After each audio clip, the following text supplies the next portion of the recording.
ರೂಪದ ಚಿಂತನೆ ಒಂದು ಫಲ, ಬಿಳಿ ರೂಪದ ಚಿಂತನೆ ಒಂದು ಫಲ, ನೀಲ ರೂಪದ ಚಿಂತನೆ, ಹೀಗೆ ಒಂದೊಂದು ರೂಪದ ಚಿಂತನೆಗೆ ಒಂದೊಂದು ಫಲ ಇದೆ.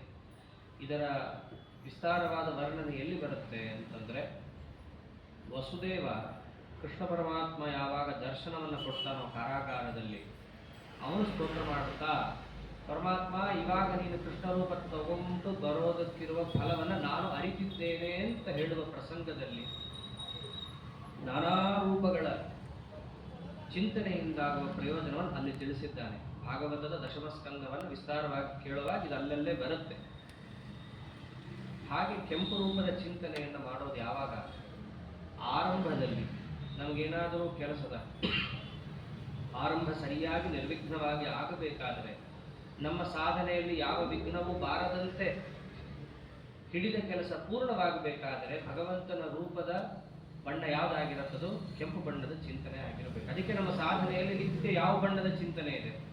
ಒಂದು ಧ್ಯೇಯ ಸದಾ ಸವಿತೃಮಂಡಲ ಮಧ್ಯವರ್ತಿ ನಾರಾಯಣ ಸರಸಿಜಾಸನ ಸನ್ನಿವಿಷ್ಟ, ಸೂರ್ಯಮಂಡಲದಲ್ಲಿರುವ ಹಿರಣ್ಮಯ ರೂಪದ ಚಿಂತನೆ ಒಂದು, ಇನ್ನೊಂದು ಕೆಂಪು ಬಣ್ಣದ ಚಿಂತನೆ ಇನ್ನೊಂದು. ಇದು ನಿತ್ಯ ನಮ್ಮ ಅನುಷ್ಠಾನದಲ್ಲಿರುವ ರೂಪ. ಇನ್ನು ಕೃಷ್ಣ ಮಂತ್ರದ ಚಿಂತನೆಯಲ್ಲಿ ಕಪ್ಪು ಛಾಯೇದ ಹರಿನ್ಮಣಿದೇವ ಇಂದ್ರನೀಲ ಮಣಿಯ ರೂಪದ ಚಿಂತನೆ. ಒಂದೊಂದು ರೂಪಕ್ಕೆ ಒಂದೊಂದು ಫಲ ಇದೆ ಶಾಸ್ತ್ರದಲ್ಲಿ. ತಂತ್ರಸಾರದಲ್ಲಿ ಆಚಾರ್ಯರು ತಿಳಿಸ್ತಾರೆ, ಭಾಗವತದಲ್ಲೂ ಇದರ ವರ್ಣನೆ ಇದೆ. ಅದರಂತೆ ಈ ಮಧ್ವವಿಜಯದ ಒಂದು ಆರಂಭ ಏನು ಮಾಡ್ತಾ ಇದ್ದಾರೆ, ಇದು ನಿರ್ವಿಘ್ನವಾಗಿ ಪೂರ್ಣಗೊಳ್ಳಲಿ, ಹಿಡಿದ ಕೆಲಸ ಭಗವಂತನಿಗೆ ಮುಟ್ಟಲಿ ಅನ್ನೋದಕ್ಕೋಸ್ಕರವಾಗಿ ನಾರಾಯಣ ರೂಪದ ವಾಸ್ತವಿಕವಾದ ರಕ್ತವರ್ಣ ಏನಿದೆ ಅದನ್ನು ಚಿಂತನೆಯನ್ನು ಮಾಡ್ತಾ ಇದ್ದಾರೆ. ಮತ್ತು ಅವನು ಎಂಥವನು ಲಕ್ಷಣವನ್ನು ಹೇಳದೆ ಭಗವಂತನ ರೂಪವನ್ನು ತಿಳಿಲಿಕ್ಕಾಗಲ್ಲ. ಅವನ ಲಕ್ಷಣ ಯಾವುದು? ಅಖಿಲ ಕಾರಣಾಯ, ಜಗಜ್ಜನ್ಮಾದಿ ಕರ್ತೃತ್ವ ಅನ್ನೋದು ಅವನ ಲಕ್ಷಣ. ಎಲ್ಲದಕ್ಕೂ ಕಾರಣನಾದಂತಹ ವ್ಯಕ್ತಿ ಪ್ರಕೃತ ಗ್ರಂಥಕ್ಕೆ ಸಂಬಂಧಿ ಹೇಗಾದಾನು ಅದಕ್ಕೆ ಹೇಳಿದ್ರು ಶ್ರೀ ಪ್ರಾಣನಾಥಾಯ.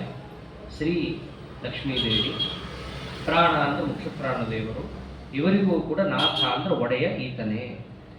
ಲಕ್ಷ್ಮೀದೇವಿ ಮತ್ತು ಮುಖ್ಯ ಪ್ರಾಣದೇವರು ಇವರಿಬ್ಬರಿಗೂ ಕೂಡ ಒಡೆಯನಾದಂತಹ ನಾರಾಯಣನಿಗೆ ನಮಸ್ಕಾರ ಮಾಡುತ್ತೇವೆ. ಮೇಲ್ನೋಟಕ್ಕೆ ಸಾಮಾನ್ಯವಾಗಿ ಈ ಶ್ಲೋಕ ಕಂಡರೂ ಕೂಡ ಇದರ ಅಭಿಪ್ರಾಯ ಬಹಳ ದೊಡ್ಡದಿದೆ ಅಂತ ಎಲ್ಲ ವ್ಯಾಖ್ಯಾನಕಾರರು ತಿಳಿಸಿದ್ದಾರೆ. ಸಾಮಾನ್ಯವಾಗಿ ಗ್ರಂಥದ ಆರಂಭವನ್ನು ಶ್ರೀಕಾರದಿಂದ ಮಾಡೋದು ವಾಡಿಕೆ.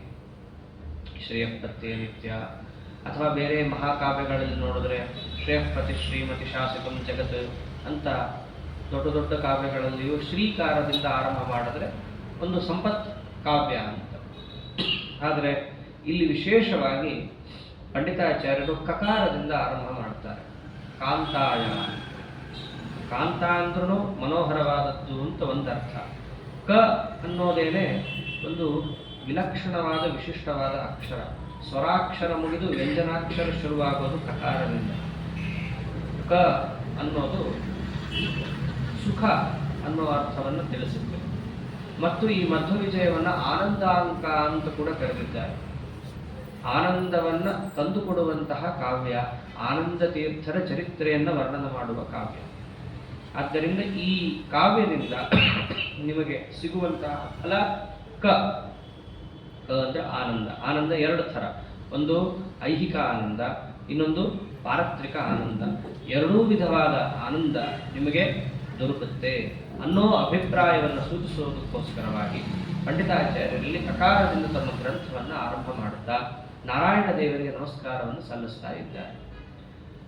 ತರುವಾಯ ಆಚಾರ್ಯರಿಂದ ಪ್ರತಿಷ್ಠಾಪಿಸಲ್ಪಟ್ಟ, ಆಚಾರ್ಯರಿಗೆ ಅನುಗ್ರಹ ಮಾಡಿದ ಅಥವಾ ಆಚಾರ್ಯರು ಜಗತ್ತಿಗೆ ಬಂದು ಮತ್ತಷ್ಟು ಅನುಗ್ರಹ ಮಾಡಲಿ ಎಂದು ಪ್ರೇರಣೆ ಮಾಡಿದಂತಹ ವಾಸಿಷ್ಠ ಕೃಷ್ಣ, ಆ ಕೃಷ್ಣ ರೂಪ ಮತ್ತು ವಾಸಿಷ್ಠ ಕೃಷ್ಣ ರೂಪ ಎರಡನ್ನೂ ಕೂಡ ಒಂದೇ ಶ್ಲೋಕದಲ್ಲಿ ಪಂಡಿತಾಚಾರ್ಯರು ತಿಳಿಸಿಕೊಡ್ತಾರೆ. ಅದೇನೇ ಅನಾಕುಲಂ ಗೋಕುಲಂ ಉಲ್ಲಲಾಸ ಯತ್ಪಾಲಿತಂ ನಿತ್ಯಮನಾ ವಿಲಾತ್ಮ ತಸ್ಮೈ ನಮೋ ನೀರದ ನೀಲಭಾಸೆ ಕೃಷ್ಣಾಯ ಕೃಷ್ಣಾರಮಣ ಪ್ರಿಯಾಯ.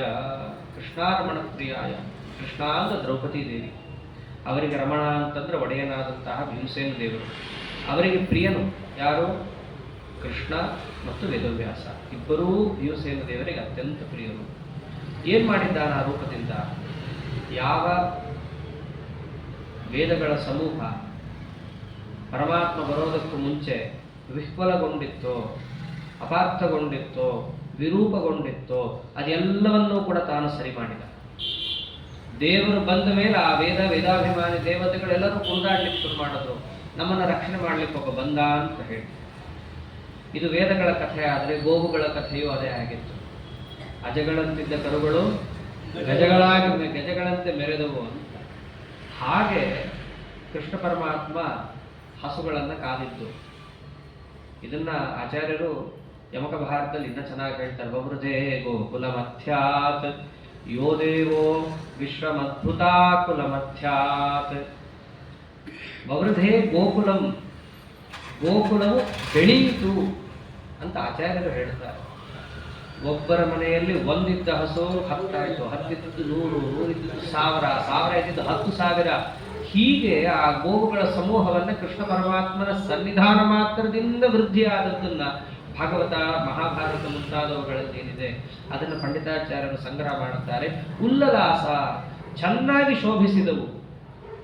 ಸಂಖ್ಯಾದಿಂದ, ಗುಣದಿಂದ, ಶಕ್ತಿ, ಪೌಷ್ಟಿಕತೆ ಮುಂತಾದವುಗಳಿಂದಲೂ ಕೂಡ ಅನಾಕುಲಂ, ಯಾವ ಭಯವೂ ಇಲ್ಲದೆ ಎಲ್ಲ ಗೋವುಗಳ ಸಮೂಹವೂ ಕೂಡ ಪರಮಾತ್ಮನನ್ನು ಆಶ್ರಯಿಸಿ ಶೋಭಿಸಿದವು.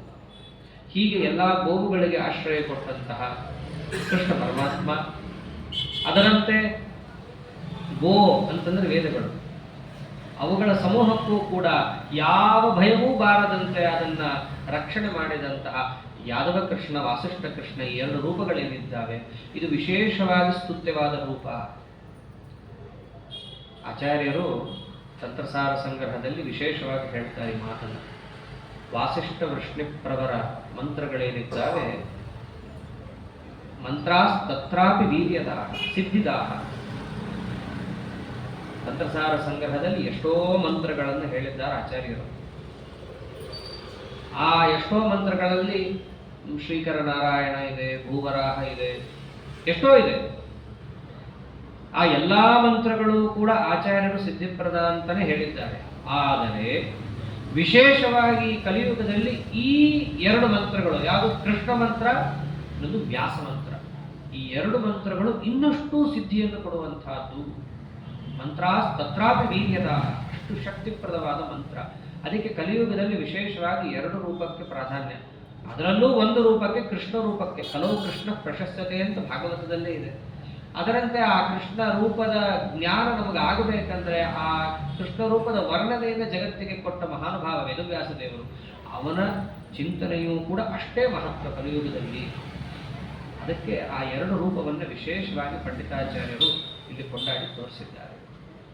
ಅದರಂತೆ ಆಚಾರ್ಯರನ್ನು ವರ್ಣನೆ ಮಾಡುತ್ತಾರೆ. ಪಂಡಿತಾಚಾರ್ಯರಂತೂ ಆಚಾರ್ಯರನ್ನು ನೇರವಾಗಿ ನಮಸ್ಕಾರ ಮಾಡೋಕ್ಕೆ ಹೋಗಲ್ಲ, ಅದೊಂದು ವಿಶೇಷ. ನಮಗೆ ಆಚಾರ್ಯರೇ ಬಂದು ಕೊಡಬೇಕಾಗಿಲ್ಲ. ಒಂದು ಮಾತಂತಾರೆ, ನಮಗೆ ಬೆಳಕು ಬೇಕು ಅಂತ ಹೇಳಿ ಸೂರ್ಯನ್ನೇ ತಂದು ನಮ್ಮ ಮನೇಲಿ ಇಟ್ಕೋಬೇಕಾಗಿಲ್ಲ. ಸೂರ್ಯ ಇದ್ದಲ್ಲಿದ್ದರೆ ಸಾಕು, ಅವನ ಕಿರಣ ಬಂದರೆ ನಮಗೆ ಸಾಕು, ನಮಗೆ ಬೆಳಕು ಬಂದ್ಬಿಡುತ್ತೆ. ಸೂರ್ಯನೇ ಬೇಕಪ್ಪ ನಮ್ಮ ಮನೆಯಲ್ಲಿ ಅಂತಂದ್ರೆ ಅಷ್ಟೆಲ್ಲ ಬೇಕಾಗಿಲ್ಲ. ಹಾಗೆ ನಮ್ಮ ಮನಸ್ಸಿನ ಕತ್ತಲೆ ಪರಿಹಾರ ಆಗಬೇಕು ಅಂದ್ರೆ ಮಧ್ವಾಚಾರ್ಯರೇ ಬರ್ಬೇಕಂತಿಲ್ಲ. ಅವರ ಚರಿತ್ರೆಯನ್ನು ನಮ್ಮ ಮನಸ್ಸಲ್ಲಿ ತಗೊಂಡ್ರು ಸಾಕು, ನಮ್ಮ ಅಜ್ಞಾನ ಕಳೆದು ಹೋಗುತ್ತೆ. ಅದಕ್ಕೆ ಪಂಡಿತಾಚಾರ್ಯರು ಏನನ್ನ ಸ್ತೋತ್ರ ಮಾಡಿದ್ದು? ದಿಶ್ಯಾದೃಶಂನೋ ವಿಶದಾಂ ಜಯಂತಿ ಮಧ್ವಸ್ಯ ಕೀರ್ತಿ ದಿನನಾಥ ದೀಪ್ತಿಂ. ಮಧ್ವಸ್ಯ ಕೀರ್ತಿ, ಮಧ್ವರಾಯರ ಕೀರ್ತಿಯೇ ಸಾಕು. ಏನ್ ಮಾಡುತ್ತೆ? ಹೌದು, ಅಪಿತೃಲೋಕ್ಯ ಬಹಿರುಲ್ಲಸಂತಿ ತಮೋಹರಂತಿ ಮುಹುರಾಂತರಂಚ. ಸೂರ್ಯನ ಬೆಳಕಿಗೂ ಆಚಾರ್ಯರ ಬೆಳಕಿಗೂ ಒಂಚೂರು ಹೋಲಿಕೆ ಮಾಡಿ ನೋಡೋಣ. ಸೂರ್ಯನ ಬೆಳಕು ಬರೀ 3 ಲೋಕದ ಒಳಗೆ ಮಾತ್ರ. ಅದರ ಆಚಾರ್ಯರ ಕೀರ್ತಿ 3 ಲೋಕವನ್ನ ಮೀರಿ ಎಲ್ಲಾ ಲೋಕಕ್ಕೂ ಹರಡಿರುವಂತಹದ್ದು. ಮತ್ತೆ ಸೂರ್ಯನ ಬೆಳಕು ಹೊರಗಿನ ಕತ್ತಲೆ ಮಾತ್ರ ಪರಿಹಾರ ಮಾಡುತ್ತೆ. ಒಳಗೆ ಬಂದು ಅಜ್ಞಾನ ಪರಿಹಾರ ಮಾಡೋದ್ರೆ ಸೂರ್ಯನ ಬೆಳಕಿಗೆ ಆಗಲ್ಲ. ಅದರ ಆಚಾರ್ಯರ ಕೀರ್ತಿ ನಮ್ಮ ಒಳಗಿನ ಅಜ್ಞಾನವನ್ನು ಪರಿಹಾರ ಮಾಡುತ್ತೆ. ಆದ್ದರಿಂದ ನಾವು ಆಚಾರ್ಯರನ್ನ ಕೇಳೋದಿಷ್ಟೇ, ಆಚಾರ್ಯರೇ ನಿಮ್ಮ ಕೀರ್ತಿಯನ್ನು ನಮ್ಮ ಮನಸ್ಸಲ್ಲಿ ಇದು ಬಿಡ್ಲಿ. ಅಷ್ಟಿದ್ರೆ ಏನು ಪ್ರಯೋಜನ? ದಿಶ್ಯಾದ್ ದೃಶಂ ನಹ. ನಮಗೆ ಒಳ್ಳೆ ತತ್ವಜ್ಞಾನ ಆಗಬೇಕು ಅಂತಂದ್ರೆ ನಮ್ಮ ಮನಸ್ಸಿನಲ್ಲಿ ಇರಬೇಕಾದದ್ದೇನು? ಆಚಾರ್ಯರ ಕೀರ್ತಿಯ ಅನುಸಂಧಾನ. ನಿತ್ಯ ನಾವು ಆಚಾರ್ಯರ ಚರಿತ್ರೆಯನ್ನು ಮನಸ್ಸಿನಲ್ಲಿಟ್ಟುಕೊಂಡಾಗ ಮಾತ್ರ ನಮಗೆ ಒಳ್ಳೆ ತತ್ವಜ್ಞಾನ ಸಿಗೋದು. ಆಚಾರ್ಯರ ಚರಿತ್ರೆ ನಿತ್ಯ ಹೇಳಲಿ ಕೇಳಲಿ ಅಂತಲೇ ನಮಗೆ ಮಧ್ವಿಜಯವನ್ನು ಮಾಡಿಕೊಟ್ಟಿತ್ತು, ವಾಯುಸ್ತುತಿಯನ್ನು ಮಾಡಿಕೊಟ್ಟಿದ್ದು. ಅದನ್ನು ಹೇಳಿದಾಗ ನಮ್ಮ ಮನಃಶುದ್ಧಿ. ಮುಂದೆ ಪಂಡಿತಾಚಾರ್ಯರೇ ಹೇಳ್ತಾರೆ ಯಾಕೆ ನಾವು ಮಧ್ವಿಜಯವನ್ನು ಬರದೆ ಅಂತ ಹೇಳಿ. ಬರುತ್ತೀನಿ ಮುಂದೆ, ಅದೇ ಬರುತ್ತೆ. ಈ ಮಧ್ವಿಜಯವನ್ನು ಹೇಳುವಾಗ ಇದೇ ಒಂದು ಬಹಳ ಮುಖ್ಯವಾದ ಅಂಶ. ಆಚಾರ್ಯರ ಚರಿತ್ರೆಯ ಅನುಸಂಧಾನ ನಮಗಿರಬೇಕು ಅಂತ ಹೇಳಿ. ಇನ್ನು ಈಗ ಕೇಳಿದಂತೆ ಆಚಾರ್ಯರ ಚರಿತ್ರೆಯನ್ನು ಹೇಳಲಿಕ್ಕೆ ಹೊರಟಂತಹ ಈ ಗ್ರಂಥದ ಹೆಸರೇನು ಅಂತ ಒಂದು ಜಿಜ್ಞಾಸೆ. ಸುಮಧ್ವ ವಿಜಯ ಅಂತ ಹೆಸರ, ಮಧ್ವ ವಿಜಯ ಅಂತ ಹೆಸರ, ಅಥವಾ ಶ್ರೀಮಧ್ವ ವಿಜಯ ಅಂತ ಹೆಸರ? ಐತಿಹಾಸಿಕವಾಗಿ ಹಳೆ ಜ್ಞಾನಿಗಳು ಯಾವ ರೀತಿಯಾಗಿ ಗ್ರಥನ ಮಾಡಿದ್ದಾರೆ, ದಾಖಲು ಮಾಡಿದ್ದಾರೆ ಅಂತ ನೋಡೋದಾದರೆ ಮಧ್ವ ವಿಜಯ ಅಂತಲೇ ದಾಖಲೆ ಇರೋದು. ವಿಷ್ಣು ತೀರ್ಥರು, ಮಾತ್ನೂರು ಸ್ವಾಮಿಗಳು ಅವರು ಕೂಡ ಈ ಮಧ್ವ ವಿಜಯದ ಸಂಗ್ರಹವನ್ನು ಮಾಡಿಕೊಡ್ತಾರೆ. ಶ್ರೀಮಧ್ವ ವಿಜಯೇ ಸರ್ಗಾ ಷೋಡಶಾಂ ಪ್ರಮಾದಹಂ ತೇಷಾಂ ಪ್ರಮೇಯಂ ಕಕ್ಷಾಮ ಸಂಗ್ರಹೇಣ ಫಲಂ ತಥಾ. ಪ್ರಮೇಯ ಫಲಮಾಲಿಕಾ ಅಂತ ಅವರು ನಿರ್ಮಾಣ ಮಾಡಿದ ಗ್ರಂಥ. ಮಧ್ವ ವಿಜಯದ ಒಂದೊಂದೇ ಸರ್ಗದ ಒಂದೊಂದು ಫಲವನ್ನು ಅವರು ಹೇಳ್ತಾರೆ. 16 ಸರ್ಗಕ್ಕೆ 16 ಫಲವನ್ನು. ಹಾಗೆ ಹೇಳುವಾಗ ಅವರ ಗ್ರಂಥದಲ್ಲಿ ಏನು ಶ್ಲೋಕವನ್ನು ಆಡ್ತಾರೆ? ಶ್ರೀಮಧ್ವ ವಿಜಯೇ ಸರ್ಗಾಹ ಅಂತಂತಾರೆ. ಯದ್ಯಪಿ ಸುಮಧ್ವ ವಿಜಯೇ ಸರ್ಗಾಹ ಅಂತಲೂ ಹೇಳಬಹುದಿತ್ತು, ಅವ್ರು ಹಂಗೆ ಹೇಳಲ್ಲ. ಶ್ರೀಮಧ್ವ ವಿಜಯೇ ಸರ್ಗಾಹ ಅಂತಾನೆ ಹೇಳ್ತಾರೆ. ಇದು ವಿಷ್ಣು ತೀರ್ಥರ ಒಂದು ಭಾಗ. ಇನ್ನು ಮಂತ್ರಾಲಯ ಪ್ರಭುಗಳು ಏನು ಹೇಳ್ತಾರೆ ಈ ವಿಷಯದಲ್ಲಿ? ಮಂತ್ರಾಲಯ ಪ್ರಭುಗಳು ಕೂಡ ಸುಮಧ್ವ ವಿಜಯಕ್ಕೆ ನೇರವಾಗಿ ವ್ಯಾಖ್ಯಾನ ಮಾಡಲಿಲ್ಲ. ಅವರು ಅನುಮಧ್ವ ವಿಜಯಕ್ಕೆ ಗೂಢಭಾವ ಪ್ರಕಾಶಿಕ ಅಂತ ವ್ಯಾಖ್ಯಾನ ಮಾಡಿದ್ರು. ಅಲ್ಲಿ ಕಡೇ ಶ್ಲೋಕ, ಅದು ಮಹಾಭಾಷ್ಯ ವೆಂಕಟನಾಥಾಚಾರ್ಯರಾಗಿದ್ದಾಗ, ನಾನು ಈ ಪೀಠಕ್ಕೆ ಬರ್ಲಿಕ್ಕೆ ಅರ್ಹನೇ, ಮಧುರಾಯನ ಪೀಠಕ್ಕೆ ನನಗೆ ಬರ್ಲಿಕ್ಕೆ ಅರ್ಹತೆ ಇದೆಯಾ ಅನ್ನುವಂತಹ ಜಿಜ್ಞಾಸೆ ತಮ್ಮಲ್ಲಿ ಮೂಡಿದಾಗ ಆಚಾರ್ಯರನ್ನೇ ಸ್ತೋತ್ರ ಮಾಡೋಣ ಅನ್ನೋ ಭಾವನೆಯಿಂದ ನಿರ್ಮಾಣ ಮಾಡಿದ ಗ್ರಂಥ ಗೂಢಭಾವ ಪ್ರಕಾಶಕ. ಒಂದೇ ರಾತ್ರಿಯಲ್ಲಿ ಬರೆದಿಟ್ಟರು ಅಂತ ಇದೆ. ಅಲ್ಲಿ ಕಡೇ ಶ್ಲೋಕ ಏನಿದೆ? ಸುಮಧ್ವ ವಿಜಯ ವಿದಂ ವ್ಯತಿತ ಭಾವ ದೀಪಾಕ್ವಯಂ ಅಂತ ಹೇಳ್ತಾರೆ. ಪಂಡಿತಾಚಾರ್ಯರು ಕಡೆಗೆ ಹೇಳುವಂತ ಶ್ಲೋಕ ಅಲ್ಲಿ. ನಾರಾಯಣ ಪಂಡಿತಾಚಾರ್ಯರು ಅನ್ನೋರು ಸುಮಧ್ವ ವಿಜಯ ಅನ್ನೋ ಗ್ರಂಥವನ್ನು ಬರೆದಿದ್ದಾರೆ. ಸುಮಧ್ವ ವಿಜಯ ಅನ್ನೋ ಶಬ್ದ ಅಲ್ಲಿದ್ದರೂ ಕೂಡ ಅಲ್ಲಿ ರಾಯರ ವ್ಯಾಖ್ಯಾನ ಮಾಡೋದೇನು? ಶೋಭನಂ ಮಧ್ವ ವಿಜಯಾಖ್ಯಂ ಕಾವ್ಯಂ ಅಂತ ಮಂತ್ರಾಲಯ ಪ್ರಭುಗಳ ಅರ್ಥ ಬರೀತಾರೆ. ಆದ್ದರಿಂದ ಮಧ್ವ ವಿಜಯ ಅಂತ ರಾಯರು ಉಲ್ಲೇಖ ಮಾಡಿದ್ದು, ಮಧ್ವ ವಿಜಯ ಅಂತ ವಿಷ್ಣು ತೀರ್ಥರು ಉಲ್ಲೇಖ ಮಾಡಿದ್ದು, ಅದರಂತೆ ಚರಾರಿ ಆಚಾರ್ಯರಾಗಲಿ ವಿಶ್ವಪತಿ ತೀರ್ಥರಾಗಲಿ ಇವರೆಲ್ಲರೂ ಕೂಡ ಉಲ್ಲೇಖ ಮಾಡಿದಂತಹ ಹೆಸರು ಮಧ್ವ ವಿಜಯ. ಮತ್ತು ಸುಮಧ್ವ ವಿಜಯ ಅನ್ನೋ ಹೆಸರಿದೆಯಲ್ಲ ಅಂತ ಬಂದರೆ ಆ ಹೆಸರನ್ನು ಕೂಡ ಪ್ರಾಚೀನರು ಕೆಲವೊಂದು ಕಡೆ ಬಳಸಿದ್ದಿದೆ. ಸುಮಧ್ವ ವಿಜಯ ಅನ್ನೋ ಹೆಸರನ್ನ ದಾಸರಾಯರಾಗಲಿ ಅಥವಾ ಅನೇಕ ಕಡೆ ಪ್ರಾಚೀನರ ಪಾಠ ಪ್ರವಚನ ಪರಂಪರೆಯಲ್ಲಾಗಲಿ ಬಂದ ಹೆಸರು ಏನಂತ ಇದೆ? ಸುಮಧ್ವ ವಿಜಯ ಅಂತ. ಆದ್ದರಿಂದ ಸುಮಧ್ವ ವಿಜಯ ಅನ್ನುವ ಹೆಸರು ಕೂಡ ಚಾಲ್ತಿಯಲ್ಲಿದೆ.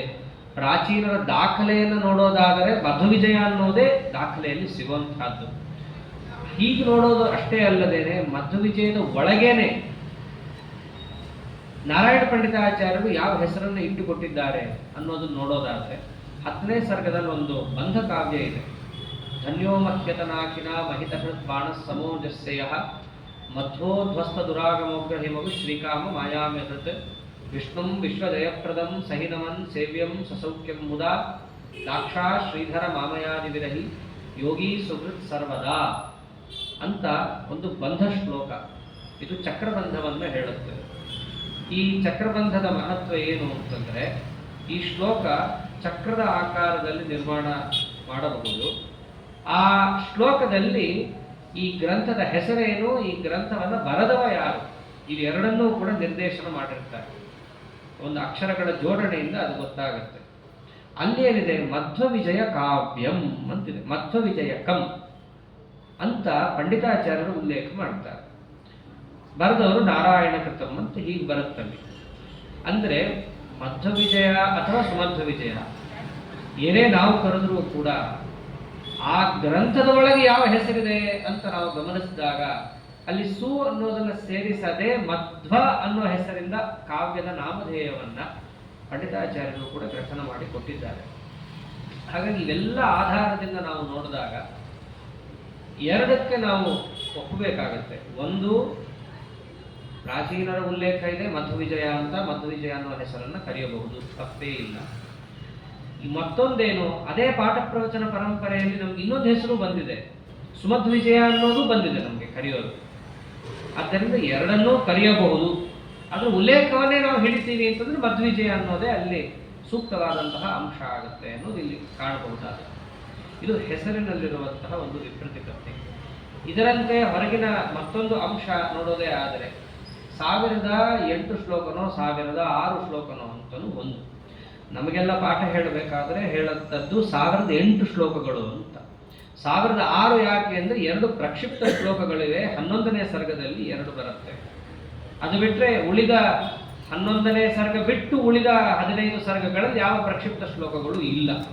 11ನೇ ಸರ್ಗದಲ್ಲಿ ಮಾತ್ರ 2 ಇದೆ.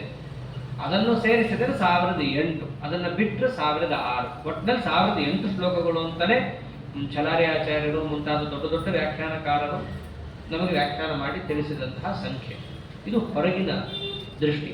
ಹೀಗೆ ಆಚಾರ್ಯರ ಚರಿತ್ರೆಯನ್ನು ಏನು ವರ್ಣನೆ ಮಾಡ್ತಾ ಬರ್ತಿದ್ದಾರೆ ಪಂಡಿತಾಚಾರ್ಯರು, ಇಂತಹ ಮಧ್ವವಿಜಯ ಅಥವಾ ಸುಮಧ್ವವಿಜಯ. ನಮ್ಮ ಆಚಾರ್ಯರಂತೂ ಅವ್ರ ಮೇಲೆ ಓದಬೇಕಾದ್ರೆ ನಮಗೆ ಎರಡೂ ವ್ಯವಹಾರ ಮಾಡ್ತಾ ಇದ್ರು. ಅವರು ಮಧ್ವಿಜಯ ತಗೊಂಬ ಪಾಠಕ್ಕೆ ಹೀಗೂ ಕರೆದಿದ್ದೀವಿ. ಸುಮಧ್ವಿಜಯ ಮಂಗಳ ಮಹೋತ್ಸವ ಪ್ರಿಂಟ್ ಹಾಕ್ಬೇಕಾದ್ರೆ ಹಾಗೆ ಹಾಕ್ತಾ ಇದ್ರು. ಯಾರಿಗಾದರೂ ಪಾಠವನ್ನು ಹೇಳಿ ಮಂಗಳ ಮಾಡಿಸ್ಬೇಕಾದ್ರೆ ಆಹ್ವಾನ ಪತ್ರಿಕೆಯಲ್ಲಿ ಇರೋ ಹೆಸರು ಯಾವುದು?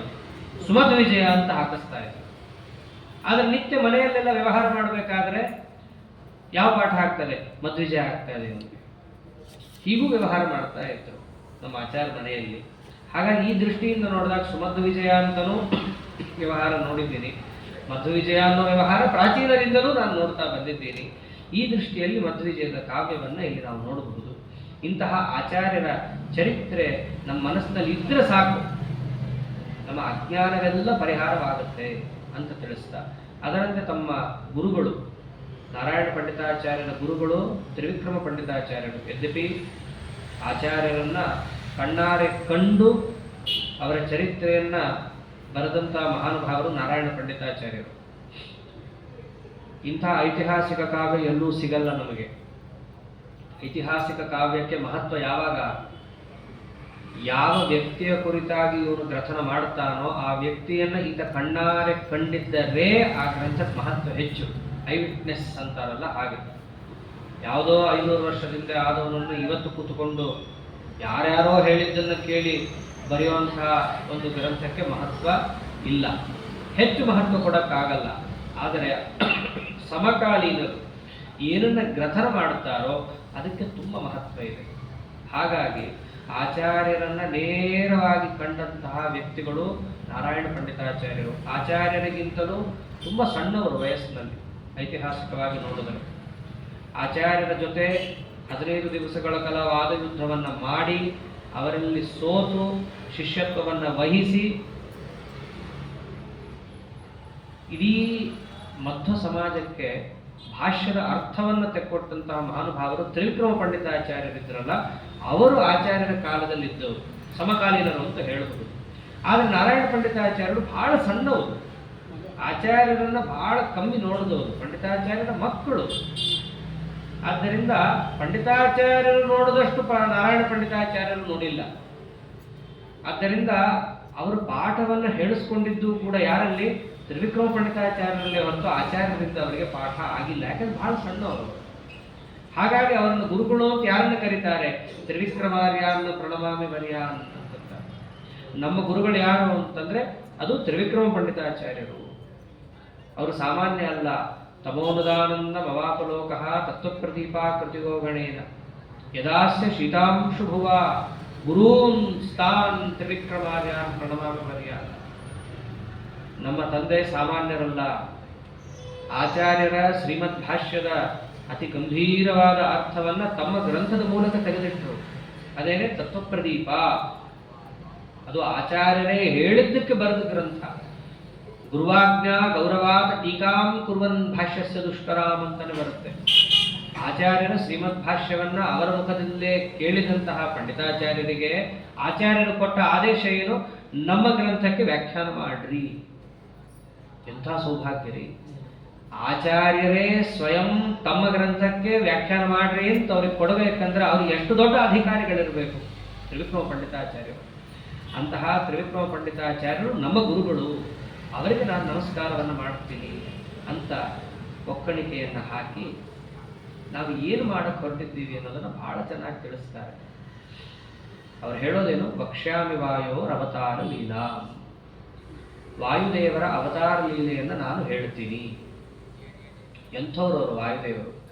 ವಿಶ್ವಗುರೋಹೋ, ಬಹಳ ಒಳ್ಳೆ ವಿಶೇಷಣ ಅದು. ನಿಜವಾದ ಜಗದ್ಗುರುಗಳು ಅಂತಂದ್ರೆ ಅದು ಮುಖ್ಯ ಪ್ರಾಣದೇವರು ಮಾತ್ರ. ಇಡೀ ಜಗತ್ತಿನ ಅಜ್ಞಾನವನ್ನು ಪರಿಹಾರ ಮಾಡುವ ಶಕ್ತಿ ಯಾರಿಗಾದರೂ ಇದ್ದರೆ ಅದು ಮುಖ್ಯ ಪ್ರಾಣದೇವರಿಗೆ ಮಾತ್ರ. ಗುರು ಶಬ್ದದ ಅರ್ಥವೇ ಅದು. ಅಸಂಶಯ ಸಂಶಯಚಿತ್ ಗುರುರುಕ್ತೋ ಮನೀಷಿಭಿ. ಯಾರಿಗೆ ಯಾವ ವಿಷಯದಲ್ಲೂ ಸಂಶಯ ಇಲ್ಲವೋ, ಎಲ್ಲರ ಸಂಶಯವನ್ನು ಕೂಡ ಪರಿಹಾರ ಮಾಡುವ ಸಾಮರ್ಥ್ಯ ಇದೆಯೋ ಅವನು ಮಾತ್ರ ಗುರು. ಇವರು ಒಂದೆರಡು ಸಂಶಯವೇ ಅಲ್ಲ, ಯಾವ ಯಾವ ಸಂಶಯ ಇದೆಯೋ ಎಲ್ಲ ಸಂಶಯವನ್ನು ಪರಿಹಾರ ಮಾಡ್ತಾರೆ. ಅದಕ್ಕೆ ಏನಂದಿದ್ದು? ಅಭ್ರಮಂ ಅಭ್ರಮಂ, ಯಾವ ಭ್ರಮೆಯೂ ಇಲ್ಲ. ಭ್ರಮ ಅಂದ್ರೂ ಒಂದೇ, ಸಂಶಯ ಅಂದ್ರೂ ಒಂದೇ, ಇದು ಯಾವುದೂ ಅವರಿಗಿಲ್ಲ. ಇಂತಹ ಆನಂದ ತೀರ್ಥ ಭಗವತ್ಪಾದಾಚಾರ್ಯರ ಚರಿತ್ರೆ ಇದು. ಅವರು ನಿಜವಾದ ಗುರುಗಳು. ನಿಜವಾದ ಜಗದ್ಗುರು ಅನ್ನೋ ಶಬ್ದಕ್ಕೆ ಯಾರಿಗಾದರೂ ಕೂಡ ಹೊಂದಾಣಿಕೆ ಆಗತ್ತೆ ಅಂತಂದ್ರೆ ಅದು ಒಬ್ಬರಿಗೆ. ಯಾರಿಗದು? ಆನಂದ ತೀರ್ಥ ಭಗವತ್ಪಾದಾಚಾರ್ಯರಿಗೆ, ಮುಖ್ಯ ಪ್ರಾಣದೇವರಿಗೆ ಅದು ಹೊಂದಾಣಿಕೆ ಆಗತ್ತೆ. ಅವರನ್ನು ವಿಶ್ವಗುರು ಅಂತ ಕರೀತಾ ಇರ್ತಾರೆ. ಅವರು ಎಂಥವ್ರವರು? ಅವರ ಚರಿತ್ರೆ ಎಂಥದ್ದು? ಒಂದು ಗರೀಯಸೀಂ ವಿಶುದ್ಧಾಂ, ಎರಡು ಅಂಶವನ್ನು ಹೇಳಿದ್ದಾರೆ. ಬಹಳ ದೊಡ್ಡದ್ದು. ಇವರು ದೊಡ್ಡವರು ಅಂತಂದ್ಮೇಲೆ ಅವರ ಚರಿತ್ರೆನೂ ದೊಡ್ಡದೇ ಇರಬೇಕು. ಇವರು ಎಷ್ಟು ದೊಡ್ಡವರು? ಜೀವೋತ್ತಮರು. ಅಂತಹ ದೊಡ್ಡವರಾದ್ದರಿಂದಾಗಿ ಅವರ ಲೀಲೆಯೂ ಕೂಡ ದೊಡ್ಡದೇ ಆಗಿರಬೇಕು. ಮತ್ತು ಇವರೆಂಥವರು? ವಿಶುದ್ಧರು. ವಿಶುದ್ಧ ಅಂತಂದ್ರೆ ಯಾವುದೇ ರೀತಿಯಾದ ಕಲಿಮಲ ಸಂಪರ್ಕವಿಲ್ಲದ ಭಾಗವತೋತ್ತಮರು ಅಂತ ಅರ್ಥ. ಇವರ ಚರಿತ್ರೆಯೂ ಕೂಡ ಹಾಗೆ, ಯಾವುದೇ ರೀತಿಯಾದ ಕಲಿಮಲ ಸಂಪರ್ಕಕ್ಕೆ ಅವಕಾಶ ಕೊಡದಂತಹ ಚರಿತ್ರೆ. ಇಂತಹ ಆಚಾರ್ಯರ ಮುಖ್ಯ ಪ್ರಾಣದೇವರ ಚರಿತ್ರೆಯನ್ನು ನಾನು ಹೇಳ್ತೀನಿ. ಯಾಕೆ ಹೇಳ್ತೀನಿ?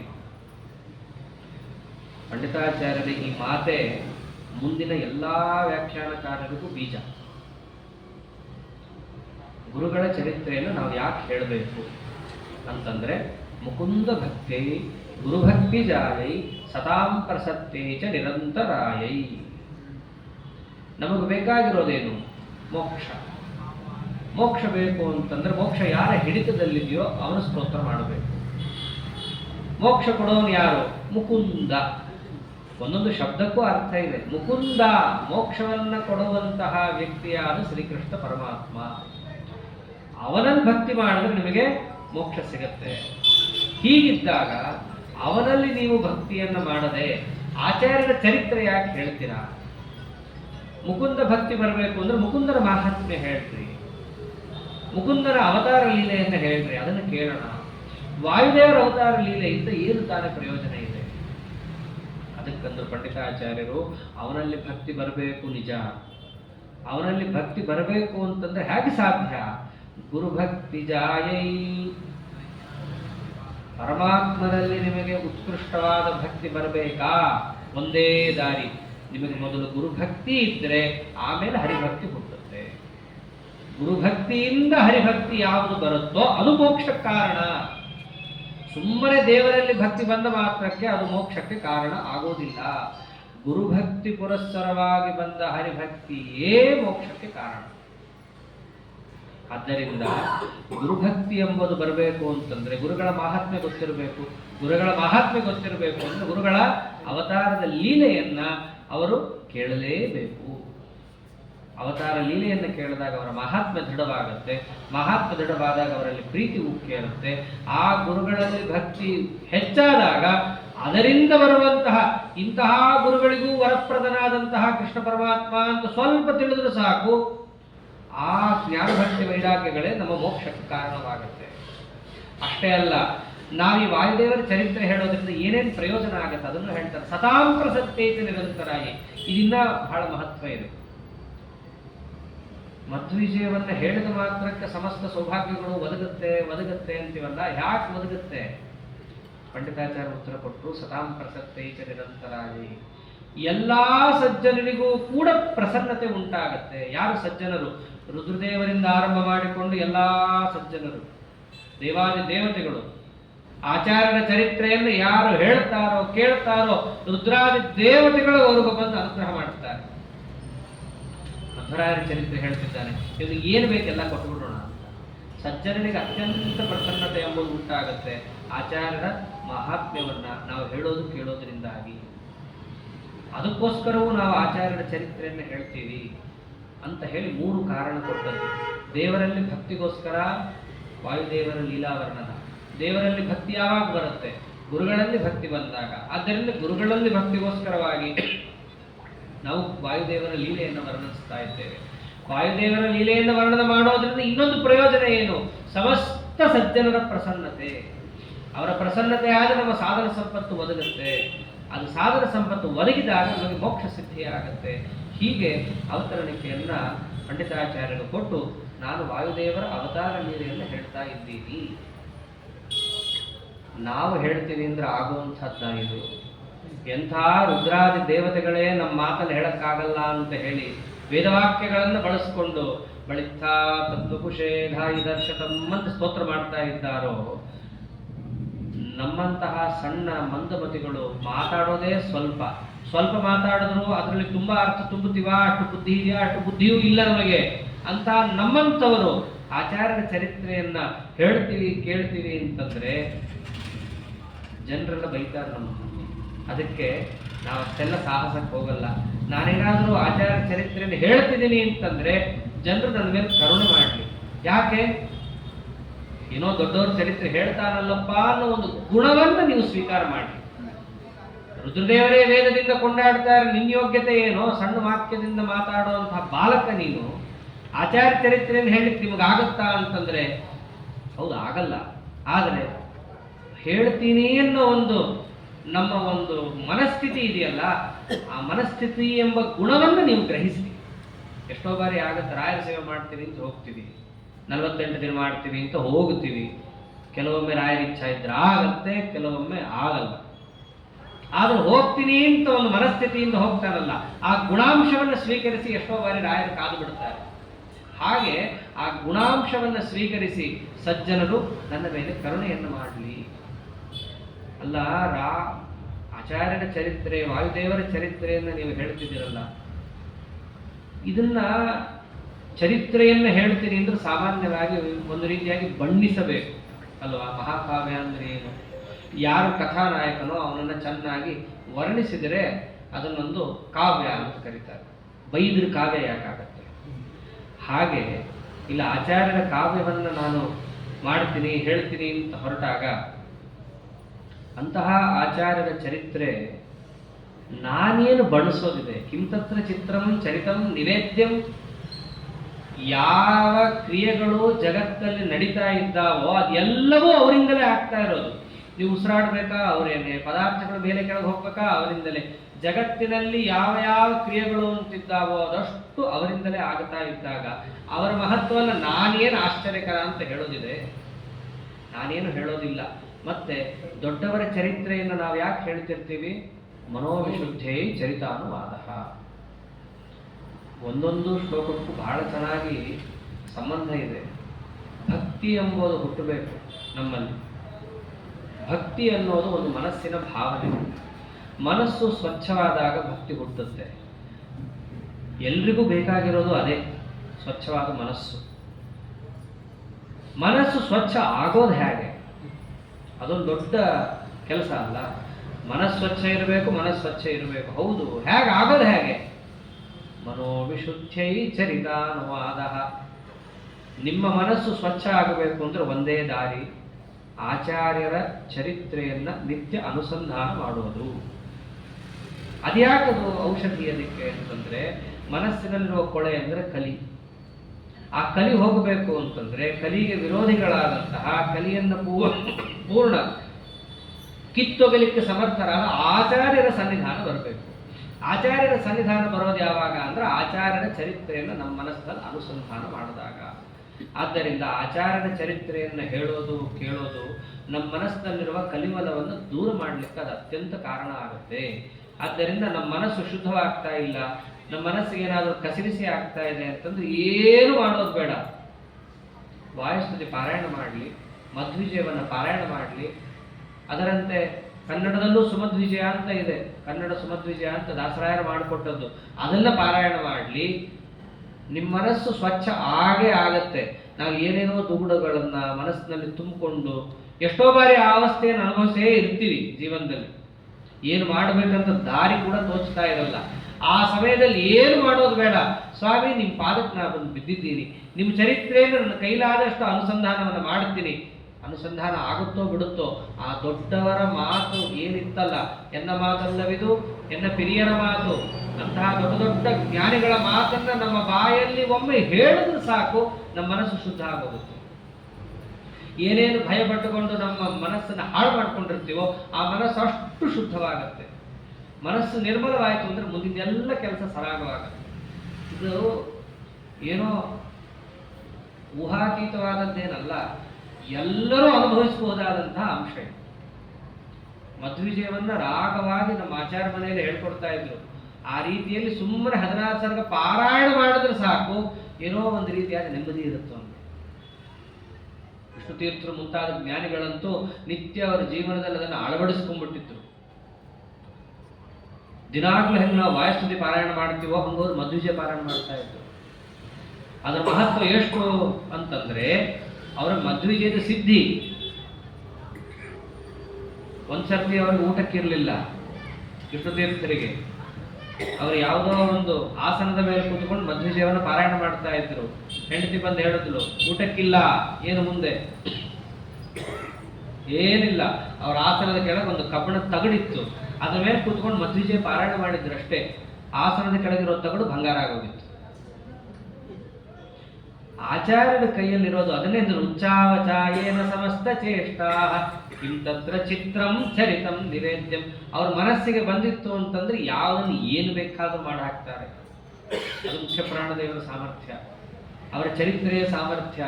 ಅದು ಒಂದು ನಮ್ಮ ಮನಸ್ಸಿನಲ್ಲಿದ್ದರೆ ಸಾಕು, ನಮ್ಮ ಮನಸ್ಸಿನ ಎಲ್ಲಾ ಕಾಲುಷ್ಯಗಳು ಕೂಡ ಪರಿಹಾರ ಆಗೋಗುತ್ತೆ. ಅದಾಗಬೇಕು ಅಂದ್ರೆ ಒಂದೇ ದಾರಿ, ಮನೋವಿಶುದ್ಧೈ ಚರಿತ ಅನುವಾದ. ಇಂತಹ ಒಂದು ಮಹಾಕಾವ್ಯದಲ್ಲಿ ಕೆಲವೊಮ್ಮೆ ಚರಿತ್ರೆ ಹಿಂದೆ ಮುಂದೆ ಆಗೋದಿದೆ. ಚರಿತ್ರೆ ಹಿಂದೆ ಮುಂದೆ ಆದ ಮಾತ್ರಕ್ಕೆ ಚರಿತ್ರೆಯ ಮಹತ್ವ ಕಮ್ಮಿ ಆಗಲ್ಲ. ಈ ಇತಿಹಾಸವನ್ನು ಗ್ರಥನ ಮಾಡಬೇಕಾದ್ರೆ ಈ ರೀತಿಯಾದಂತಹ ಅಂಶವು ಕೆಲವೊಮ್ಮೆ ಆಗುತ್ತೆ. ಕಾಲಘಟ್ಟ ಹೇಳುವಾಗ ಕೆಲವೊಮ್ಮೆ ಹಿಂದಾಗುತ್ತೆ, ಕೆಲವೊಮ್ಮೆ ಮುಂದಾಗತ್ತೆ. ಅವಾಗ ಈ ಚರಿತ್ರೆಯ ಮಹತ್ವ ಹೋಗುತ್ತಾ? ಹೋಗಲ್ಲ. ಹೇಗೆ? ಮಾಲಾಕೃತ ಚರಿತಾಖ್ಯರತ್ನ. ಒಂದು ಮಾಲೆಯಲ್ಲಿ ಅನೇಕ ಮಣಿಗಳನ್ನು ಪೋಣಿಸಿ ಹಾಕುವಾಗ ಕೆಲವೊಮ್ಮೆ ಮಣಿಯನ್ನು ಕೆಳಗೆ ಹಾಕ್ತೀವಿ, ಕೆಲವೊಮ್ಮೆ ಮಣಿಯನ್ನು ಮೇಲೆ ಹಾಕ್ತೀವಿ. ಹಂಗೆ ಹಾಕಿದ ಮಾತ್ರಕ್ಕೆ ಮಾಲೆಯ ವ್ಯಾಲ್ಯೂ ಆಗಲಿ ಮಣಿಯ ವ್ಯಾಲ್ಯೂ ಆಗಲಿ ಕಮ್ಮಿ ಆಗೋದಿಲ್ಲ. ಹಾಗೆ ನನ್ನ ಹೇಳುವ ಪ್ರಸಂಗದಲ್ಲಿ ಪೂರ್ವಾಪರೀಕಾರ ಮಥಾಪರಂಬ, ಈ ಪೂರ್ವಾಪರೀಕಾರ ಆದರೆ ಮೊದಲು ಹೇಳಬೇಕಿದ್ದು ಆಮೇಲೆ ಹೇಳಬೇಕಿದ್ದು ಮೊದಲಿಗೆ. ಇದು ಮಧ್ವಿಜಯದಲ್ಲಿ ಬೇಕಾದಷ್ಟು ಕಡೆ ಕಾಣುತ್ತೆ ನಮಗೆ. ಆಚಾರ್ಯರ ಚರಿತ್ರೆಯನ್ನು ಹೇಳಬೇಕಾದ್ರೆ ಕೆಲವೊಮ್ಮೆ ಹೇಗೆ ತಗೊಳ್ತಾರೆ ಅಂತಂದ್ರೆ, ಯಾರೋ ಒಬ್ಬ ಎದ್ದು ಆಚಾರ್ಯರ ಚರಿತ್ರೆಯನ್ನು ಹೇಳಿದ ಅಂತ ಪಂಡಿತಾಚಾರ್ಯರು ಗ್ರಥನ ಮಾಡ್ತಾರೆ. ಇದು ಆಚಾರ್ಯರು ಹುಟ್ಟದಾಗಿಂದ ಏನೇನು ನಡೀತು ಅನ್ನೋ ಜೀವನವನ್ನು ಸುಮ್ಮನೆ ಹೇಳ್ತಾ ಹೋಗಲ್ಲ. ಒಂದೊಂದು ಸರ್ತಿ ಹೆಂಗೆ ಚರಿತ್ರೆಯನ್ನು ಹೇಳ್ತಾರೆ. 10ನೇ ಸರ್ಗ ಅಂತೂ ಪೂರ್ಣ ಹೀಗೆ. ಆಚಾರ್ಯರು ಬದರಿಯಿಂದ ಬಂದು ಸಭೆಯಲ್ಲಿ ಕೂತಾಗ ಸಭೆಯಲ್ಲಿ ಒಬ್ಬ ಬ್ರಾಹ್ಮಣ ಎದ್ದು ಆಚಾರ್ಯರು ಬದರಿಗೆ ಹೋದಾಗ ಬದರಿಯಿಂದ ವಾಪಸ್ ಬಂದಾಗ ಏನೇನು ಚರಿತ್ರೆ ಆಯಿತು ಅಷ್ಟನ್ನು ಒಬ್ಬ ಹೇಳ್ತಾನೆ. ಹೀಗೆ ಆಚಾರ್ಯರ ಚರಿತ್ರೆಯನ್ನು ಸಂಗ್ರಹ ಮಾಡೋ ಕ್ರಮನೇ ವಿಶಿಷ್ಟವಾಗಿದೆ. ಏನು ಕ್ರಮವತ್ತಾಗಿ ಇವತ್ತು ಹಿಂಗಾಯ್ತು, ನಾಳೆ ಹಿಂಗಾಯ್ತು, ಅದರ ಮಾರನೇ ದಿನ ಹೀಗಾಯ್ತು, ಹೀಗೆ ಹೇಳಲ್ಲ ಪಂಡಿತಾಚಾರ್ಯರಿಗೆ. ಹಾಗಾಗಿ ಚರಿತ್ರೆಯಲ್ಲಿ ಹಿಂದೆ ಮುಂದಾದದ್ದಿದೆ, ಆದದ್ದು ಅಪ್ರಾಮಾಣಿಕವಾಗೂ ಇಲ್ಲ. ಎಷ್ಟು ಭಾವಪ್ರಕಾಶಕಾದಲ್ಲಿ ಅವರೇ ಹೇಳ್ತಾರೆ ಅಂತಂದ್ರೆ, ಇದು ಅತ್ಯಂತ ಶುದ್ಧವಾದ ಐತಿಹಾಸಿಕ ಗ್ರಂಥ. ಆಚಾರ್ಯರನ್ನ ಆಗ ಕಂಡವರು ನೇರವಾಗಿ ಏನೇನು ವಿಷಯವನ್ನು ತಿಳಿದಿದ್ದಾರೆ ಅವರು ಹೇಳಿದ್ದನ್ನು ಗ್ರಥನ ಮಾಡಿದ್ದೀನಿ. ಕೆಲವೊಮ್ಮೆ ವಿರೋಧ ಬರುತ್ತೆ, ಅವರು ಒಂದು ಕಥೆ ಹೇಳ್ತಾರೆ, ಇವರು ಇನ್ನೊಂದು ಕಥೆ ಹೇಳ್ತಾರೆ. ಆ ಕಥೆಯನ್ನು ಬರದೇ ಇಲ್ಲ ನಾನು. ಎಲ್ಲಿ ವಿರೋಧ ಬರುತ್ತೋ ಅದನ್ನು ಬಿಟ್ಟೇ ಬಿಟ್ಟಿದ್ದೀನಿ. ಎಲ್ಲಿ ಕಥೆಗಳು ಬಂದಿದೆಯೋ ಅಲ್ಲಿ ಎಲ್ಲಿ ಪ್ರಮಾಣ ಇದೆಯೋ ಅಷ್ಟು ಮಾತ್ರ ನಾವು ಬರೆದಿದ್ದೀನಿ. ಇನ್ನು ಕೆಲವು ಚರಿತ್ರೆಯನ್ನು ಹೇಳಕ್ಕೆ ಹೋಗಿಲ್ಲ, ಯಾಕೆ ರಹಸ್ಯ ಅಂತ ಬಿಟ್ಬಿಟ್ಟಿದ್ದೀನಿ. ಅದಕ್ಕೆ ಪ್ರಧಾನವಾದ ಚರಿತ್ರೆ ಹೇಳೇ ಇಲ್ಲ ಮಧ್ವೀರ್ಯದಲ್ಲಿ. ಉಡುಪಿ ಕೃಷ್ಣನನ್ನ ತಂದಿಟ್ರು ಅಷ್ಟೇ ಹೇಳಿದೆ. ಈ ಸಮುದ್ರದ ತೀರದಲ್ಲಿ ಹೋಗಿದ್ರು, ಶಾಟಿ ಬೀಸಿದ್ರು, ಗೋಪಿಚಂದ್ರನ ಗಡ್ಡೆ ಒಡೀತು, ವಡಬಾಂಡೇಶ್ವರ, ಇನ್ನೊಂದನ್ನು ಆಚಾರ್ಯರು ಕರ್ಕೊಂಡ್ಬಂದು, ಇದು ಹೇಳಲೇ ಇಲ್ಲ. ಯಾಕೆ ಹೇಳಲಿಲ್ಲ? ರಹಸ್ಯ ಅಥವಾ ದೇವರ ಇಚ್ಛಾ ಇಲ್ಲ, ಹೇಳಲಿಲ್ಲ. ಮುಂದೆ ಜ್ಞಾನಿಗಳು, ವಾದಿರಾಜರು ಮುಂತಾದವರು ಬಂದು ಅದನ್ನು ತಿಳಿಸಿಕೊಟ್ಟಿದ್ದಾರೆ. ಹೀಗೆ ಯಾವ ಅಂಶವನ್ನು ತಿಳಿಸಿದ್ದಾರೋ ಅದಷ್ಟೂ ಪ್ರಾಮಾಣಿಕ. ಅದಲ್ಲದೆ ಬೇರೆ ಚರಿತ್ರೆಗಳು ಬೇಕಾದಷ್ಟಿದೆ. ಉದಾಹರಣೆಗೆ ತಿರುಪತಿಯಲ್ಲಿ ಆಚಾರ್ಯರು ಚಾತುರ್ಮಾಸ್ಯಕ್ಕೆ ಕೂತಿದ್ರು ಅಂತ ಇದೆ, ಶುಕಾಚಾರ್ಯರಿಗೆ ಭಾಷ್ಯ ಪಾಠವನ್ನು ಮಾಡಿದ್ದಾರೆ ಅಂತ. ಪಂಢರಪುರದಲ್ಲಿ ಆಚಾರ್ಯರು ಚಾತುರ್ಮಾಸ್ಯಕ್ಕೆ ಕೂತಿದ್ರು ಅಂತ ಇದೆ ಉಲ್ಲೇಖ. ಅದಕ್ಕೆ ದ್ಯೋತಕವಾಗಿ ಏನೇ ಆಚಾರ್ಯರು ವಿಠ್ಠಲ ಮೂರ್ತಿಯನ್ನೇ ಪ್ರಾಯ ಎಲ್ಲರಿಗೂ ಹೆಚ್ಚು ಕೊಟ್ಟಿದ್ದು. ಅಷ್ಟಮಠಗಳಲ್ಲಿ ವಿಠ್ಠಲ ಮೂರ್ತಿಯನ್ನೇ ಜಾಸ್ತಿ ಕೊಟ್ಟಿರೋದು ಆಚಾರ್ಯರು. ಕುತ್ತಿಗೆ ಮಠಕ್ಕಿದೆ, ಶಿರೂರು ಮಠಕ್ಕಿದೆ, ಪೇಜಾವರ ಮಠಕ್ಕಿದೆ, ವಿಠ್ಠಲ ಮೂರ್ತಿ ಜಾಸ್ತಿ ಕೊಟ್ಟಿದ್ದ ಆಚಾರ್ಯರು. ಅಂದ್ರೆ ಅಲ್ಲಿ ಹೆಚ್ಚು ಆಚಾರ್ಯರ ಚಾತುರ್ಮಾಸ್ಯ ಇವೆಲ್ಲ ದಾಖಲೆ ನಮಗೆ ಈ ಕಾವ್ಯದಲ್ಲಿ ಸಿಗಲ್ಲ. ಅಲ್ಲಲ್ಲಿ ದೇಶ ದೇಶದಲ್ಲಿ ಹೋದಾಗ ಅಲ್ಲಿ ಐತಿಹಾಸಿಕವಾಗಿ ಏನು ಬಂದಿದೆ ಅಷ್ಟಿದೆ. ಆದರೆ ಇನ್ನೊಂದು ವೈಶಿಷ್ಟ್ಯ ಏನು ಈ ಗ್ರಂಥದ್ದು ಅಂತ ನೋಡೋದಾದರೆ, ಇಲ್ಲಿ ಬಂದಿದ್ದಕ್ಕೆ ವಿರುದ್ಧವಾದ ಚರಿತ್ರೆ ಎಲ್ಲೂ ಇಲ್ಲ. ಇನ್ನೊಂದು ಮಧ್ವವಿಜಯ ಅಥವಾ ಸುಮಧ್ವ ವಿಜಯ ಜಗತ್ತಲ್ಲಿಲ್ಲ. ಅದೇ ಬೇರೆ ಆಚಾರ್ಯರ ಚರಿತ್ರೆಗಳಲ್ಲಿ ನೋಡಿದ್ರೆ 10-12 ದಿಗ್ವಿಜಯಗಳಲ್ಲಿ ಒಂದೊಂದಕ್ಕೂ ಪರಸ್ಪರ ವಿರೋಧ, ಒಂದೊಂದಕ್ಕೂ ಪರಸ್ಪರ ವಿರೋಧ ಅಷ್ಟೇ ಅಲ್ಲ, ಒಂದೊಂದಕ್ಕಿಂತ ಒಂದೊಂದು ವಿಚಿತ್ರ. ಅದರ ಆಚಾರ್ಯದ ಚರಿತ್ರೆಯಲ್ಲಿ ಒಂದೂ ಆ ರೀತಿಯಾದಂಥ ಅಂಶಗಳಿಲ್ಲ. ಆದ್ದರಿಂದ ಇದೊಂದು ಶುದ್ಧವಾದ ಐತಿಹಾಸಿಕವಾದ ಗ್ರಂಥ. ಇದನ್ನ ನಮಗೆ ಜಗತ್ತಿಗೆ ಕೊಟ್ಟ ಮಹಾನುಭಾವರು ನಾರಾಯಣ ಪಂಡಿತಾಚಾರ್ಯರು. ಅವರಲ್ಲಿ ಕ್ರಮೇಣ ವಾಯುದೇವರ ಅವತಾರ ಲೀಲೆಯನ್ನು ಹೇಳ್ತೀನಿ ಅಂತ ಹೊರಟಂಥವರು. ವಾಯುದೇವರ ಅವತಾರಗಳು ಎಷ್ಟೊಂದಿದೆ ವಸ್ತುತಃ. ಕಪಿಲನಾಮಕ ಪರಮಾತ್ಮನನ್ನು ಸೇವೆ ಮಾಡಲಿಕ್ಕೆ 3 ಕೋಟಿ ರೂಪದಿಂದ ಮುಖ್ಯ ಪ್ರಾಣದೇವರಿದ್ದಾರೆ ಅಂತ ಇದೆ, ಭಾಗವತದಲ್ಲಿ ಉಲ್ಲೇಖ ಬರುತ್ತೆ. ಒಂದ್ಸರ್ತಿ ರಾವಣ ಅಲ್ಲಿಗೂ ಹೋಗಿ ಹೊಡೆಸ್ಕೊಂಡ್ಬಂದಿದ್ದ ಅಂತಿದೆ. ರಾವಣಂದು ಬೇಕಾಷ್ಟು ಕಡೆ ಇದೆ ಪರಾಜಯ. ಒಂದು ಕಪಿಲನಾಮಕ ಪರಮಾತ್ಮನ ಹತ್ರ ಹೋಗಿ ಅಲ್ಲೇನೋ ಮಾಡ್ತೀನಿ ಅಂತ ಹೇಳಿ ಮುಖ್ಯ ಪ್ರಾಣದೇವರಿಗೆ ಕಪಾಳ ಹೊಡೆಸ್ಕೊಂಡು ಬಂದಿದ್ದ. 3 ಕೋಟಿ ರೂಪದಿಂದ ಸೇವೆ. ಅಂದ್ರೆ ಈ ದೃಷ್ಟಿಯಲ್ಲಿ ನೋಡಿದ್ರೆ ಪ್ರಾಣದೇವರ ಅವತಾರಗಳು ಬೇಕಾದಷ್ಟಿದೆ. ಆದರೆ ನಮಗೆ ನಿತ್ಯ ಉಪಾಸ್ಯವಾದ ರೂಪಗಳು ಒಂದು 3. ಅದನ್ನು ಆಚಾರ್ಯರೇ ತೋರಿಸ್ಕೊಟ್ಟಿದ್ದಾರೆ. ಅದೇನೆ ಯಸ್ಯತ್ರೀನ್ ಯುದಿತಾನಿ ವೇದ ವಚನೆ ರೂಪಾಣಿ ದಿವ್ಯಾನ್ಯಲ. ವೇದ ಪ್ರತಿಪಾದ್ಯವಾದ 3 ರೂಪಗಳಿದ್ದಾವೆ. ಯಾವುದದು? ಭಟ್ಟದರ್ಶತಮಿತ್ತಮೇವ ನಿಹಿತಂ ದೇವಸ್ಯ ಭರ್ಗೋ ಮಹತ್. ಮೊದಲನೇದು ವಾಯೋ ರಾಮವಚೋನಯಂ, ಪ್ರಥಮಕಂ ಪೃಕ್ಷೋ ದ್ವಿತೀಯಂ ವಪು, ಎರಡನೇದು. ಮೂರನೇದು ಮಧ್ವೋ ಯತ್ತು ತೃತೀಯಂ. ಈ 3 ರೂಪಗಳನ್ನು ಆಚಾರ್ಯರು ಏನು ತಿಳಿಸ್ಕೊಟ್ಟಿದ್ದಾರೆ, ಅವರ ದೃಷ್ಟಿಯಲ್ಲಿ ನಾವು ನೋಡಿದಾಗ ವಾಯುದೇವರ ಅವತಾರಗಳು ಅಂದರೆ ಎಷ್ಟು? 3 ಅಂತ ನಾವು ಹೇಳೋದು. ಹೊರತು ವಾಯುದೇವರಿಗೆ 3 ಅವತಾರ ಅಂತ ಅರ್ಥ ಅಲ್ಲ. ಆಚಾರ್ಯರು ಉಪಾಸ್ಯವಾದ ಅವತಾರಗಳಲ್ಲಿ 3 ಅಂತ ತಿಳಿಸ್ಕೊಟ್ಟಿದ್ದಾರೆ. ಆದ್ದರಿಂದ 3 ನಾವೆಲ್ಲ ಹೇಳ್ತೇವೆ.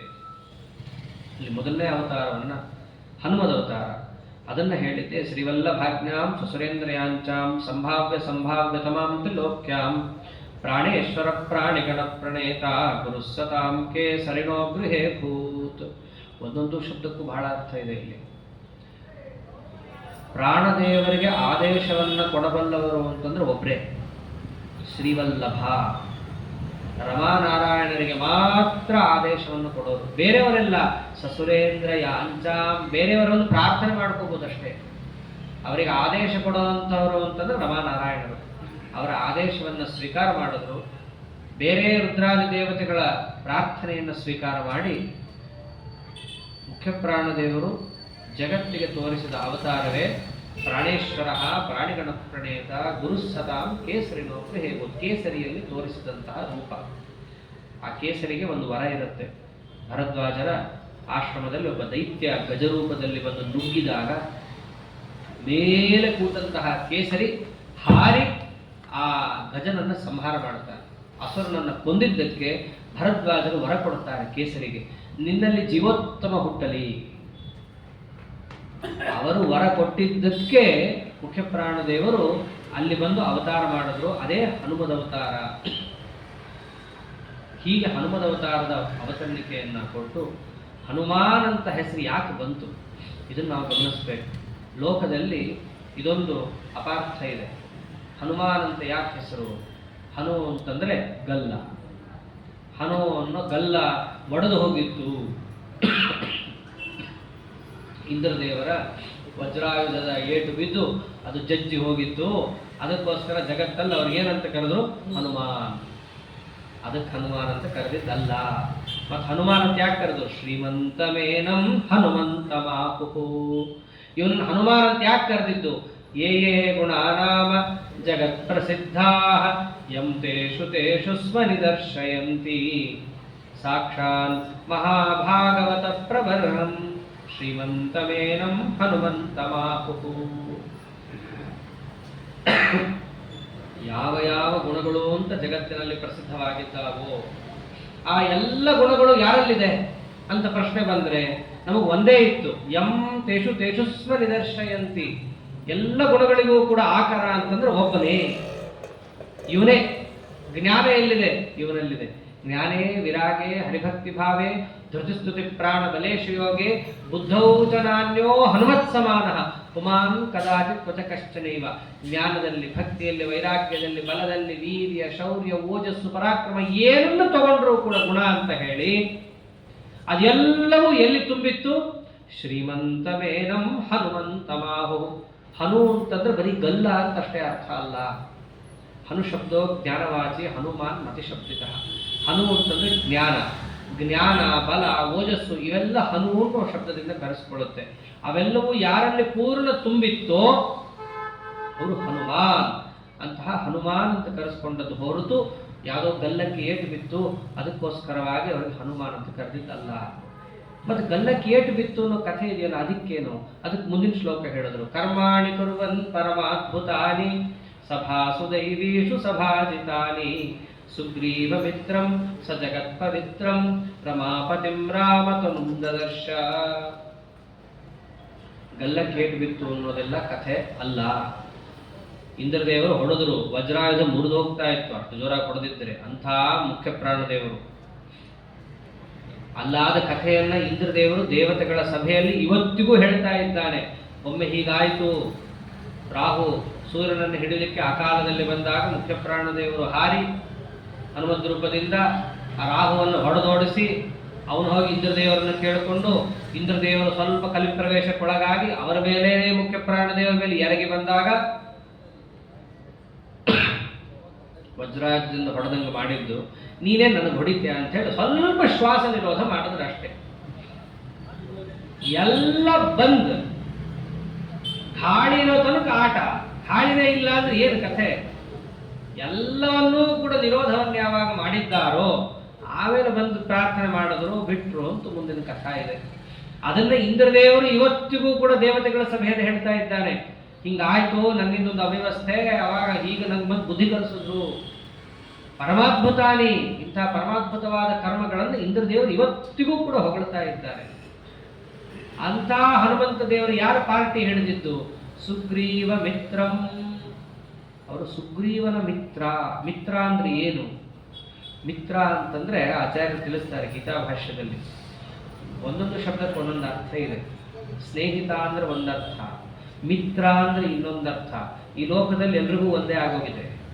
ಸ್ನೇಹಿತ ಅಂತಂದ್ರೆ ನಿಮ್ಮ ಮೇಲೆ ಪ್ರೀತಿ ತೋರಿಸೋನು ಸ್ನೇಹಿತ ಅಂತಾರಷ್ಟೇ. ಮಿತ್ರ ಅಂದ್ರೆ ಯಾರು? ಮಿನೋತಿ ತ್ರಾಯತೇತಿ ಮಿತ್ರ. ನೀವು ಮಾಡ್ತಾ ಇರೋ ತಪ್ಪಿದೆ, ತಪ್ಪು ಮಾಡಬೇಡ ಅಂತ ಹೇಳಿ ಯಾರು ನಿಮ್ಮನ್ನ ರಕ್ಷಣೆ ಮಾಡುತ್ತಾನೋ ಅವನು ಮಿತ್ರ. ನಿಮ್ಮನ್ನ ತ್ರಾಣ ಯಾರು ರಕ್ಷಣೆ ಮಾಡ್ತಾರೋ ಅವನು ಮಿತ್ರ. ಈಗ ನಮಗೆ ಗೊತ್ತಾಗತ್ತೆ ಇವ್ರು ನಮ್ಮ ಸ್ನೇಹಿತರು ಅಂದ್ರೆ ಬೇರೆ ಅರ್ಥ, ನಮ್ಮನ್ನು ಪ್ರೀತಿ ಮಾಡ್ತಾರೆ ಅಂತ ಅಷ್ಟೇ. ಮಿತ್ರ ಅಂತಂದ್ರೆ ಅವ್ನು ತಪ್ಪು ಮಾಡಿದಾಗ ತಿದ್ದಿ ನೋಡು ಇದು ತಪ್ಪು, ಹಿಂಗೆ ಹೋಗ್ಬೇಡ, ಇದು ಸರಿಯಾದ ದಾರಿ ಅಂತ ಹೇಳೋನು ಮಿತ್ರ. ಮುಖ್ಯ ಪ್ರಾಣ ದೇವರು ಹನುಮಂತ ದೇವರು ಸುಗ್ರೀವ ಮಿತ್ರ, ಸುಗ್ರೀವ ಸ್ನೇಹಿತ ಅಲ್ಲ ಅವರು, ಸುಗ್ರೀವ ಮಿತ್ರಂ. ಸುಗ್ರೀವ ಎಲ್ಲೆಲ್ಲಿ ತಪ್ಪು ಮಾಡ್ತಾನೋ ಅದನ್ನ ತಪ್ಪಿಸ್ತಾ ಇದು ಸರಿಯಾದ ದಾರಿ ನಡಿ ಅಂತ ಹೇಳ್ತಾ ಇದ್ರು, ಅವನು ಹಾಗೆ ತಲೆ ಬಗ್ಗಿಸ್ಕೊಂಡು ನಡೀತಾ ಇದ್ದ.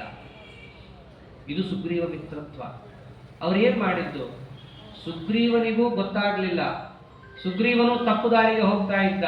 ಯಾರೋ ಬರ್ತಾ ಇದ್ದಾರೆ ಕಾಡು ದಾರಿಯಲ್ಲಿ, ಬಹುಶಃ ನಮ್ಮಣ್ಣನೇ ಕಳಿಸಿದ್ದಾನೋ ಏನೋ ನನ್ನನ್ನು ಹೊಡಿಲಿಕ್ಕೆ, ಆಜಾನುಭಾವಗಳಿದ್ದಾರೆ ಅಂತ ಅವರು ತಪ್ಪು ದಾರಿಗೆ ಹೋದಾಗಲು ತಪ್ಪು.